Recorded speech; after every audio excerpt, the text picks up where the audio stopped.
రూ. 200 నోటును క్యాన్సిల్ చేసినట్లుగానే రూ. 200 నోటును కూడా వెనక్కి తీసుకునేందుకు reserve bank of India RBI చర్యలు తీసుకోబోతుందా? సోషల్ మీడియాలో వైరల్ అవుతున్న ఇలాంటి వార్తల గురించి ఆర్బీఐ ప్రజలకు క్లారిటీ ఇచ్చింది. పెద్ద నోట్ల వల్లే దేశంలో అవినీతి పెరుగుతుందని ఆర్బీఐ భావిస్తుంది. చరిత్రలో జరిగిన ఘటనలు చూస్తుంటే ఇదే నిజమే అనిపిస్తుంది. ఒకప్పుడు 10,000 నోటు కూడా ఉండేదట. కాలక్రమేణా అవినీతి పెరిగిపోవడంతో దాన్ని రద్దు చేసిందట. అయితే ఈ మధ్యకాలంలో కేంద్ర ప్రభుత్వం ఆర్బీఐలు అవినీతి పెరుగుతుందని భావించి దశలవారీగా పెద్ద నోట్లను రద్దు చేసేందుకు ప్రయత్నించాయి. ఇందులో భాగంగానే 2,000, 1,000, 500 నోట్లు రద్దు జరిగింది.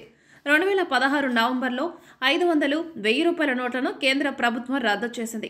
వాటి స్థానంలో 2,000 రూపాయల వేల నోటును తీసుకొచ్చింది. అయితే 2,000 నోట్లను వెనక్కి తీసుకుంటున్నట్లుగా ఆర్బీఐ 2023 మే 19వ తేదీన మొదటిసారిగా ప్రకటించింది. బ్యాంకులు, పోస్టాఫీసుల్లో వీటిని మార్చుకోవచ్చని ఆర్బీఐ సూచించింది. ఆర్బీఐ ప్రకటనతో జనం తమ దగ్గరున్న 2,000 నోటును మార్పిడి చేసుకున్నారు. ఇప్పటివరకు 2,000 నోట్లు దాదాపు 99% వెనక్కి వచ్చాయి. ఈ విధంగా పెద్ద నోట్ల ఉపసంహరణకు ప్రధాన కారణం నకిలీ కరెన్సీ. ప్రస్తుతం మార్కెట్లో పెద్ద నోట్లకు ఉన్న 500 నోట్లకు నకిలీలు హల్చల్ చేస్తున్నాయి. అందుకే ఆర్బీఐ ప్రజలను అప్రమత్తం చేయడానికి ఫేక్ కరెన్సీని గుర్తించే సూచనలు చేస్తుంది.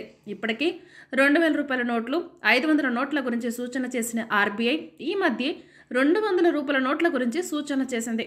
ఎందుకంటే 200 రూపాయల నోట్లకు కూడా నకిలీ నోట్లు మార్కెట్లోకి వచ్చేశాయని వార్తలు వైరల్ అవుతున్నాయి. వీటిని నిజం చేస్తూ తెలంగాణ రాష్ట్రంలో 200 రూపాయల నోట్లకు కలర్ జిరాక్స్లు తీయించి చలామణి చేస్తున్న ముఠాను పోలీసులు అదుపులోకి తీసుకున్నారు. 2,000 రూపాయల నోటు ఉపసంహరణ తర్వాత నకిలీ 200, 500 నోట్లు పెరిగాయని ఆర్బీఐ ప్రకటించింది. జాగ్రత్తగా ఉండాలని ప్రజలను హెచ్చరించింది.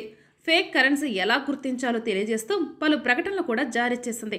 ఈ మధ్య నకిలీ 200 నోట్లు కూడా మార్కెట్లోకి రావడంతో వీటిని రద్దు చేసేందుకు ఆర్బీఐ చర్యలు తీసుకుంటున్న సోషల్ మీడియాలో ప్రచారం జరుగుతోంది.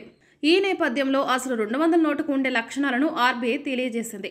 200 నోటుపై గాంధీ బొమ్మ, ఆర్బీఐ భారత్, ఇండియా, 200, అశోక స్తంభం గుర్తులు తప్పకుండా ఉండాలని, వీటిలో ఏది లేకున్నా అది ఫేక్ కరెన్సీ అని తెలిపింది. ఈ నేపథ్యంలో 200 నోట్లు వెనక్కి తీసుకునే ఆలోచన ఏమీ లేదని కూడా తెలిపింది.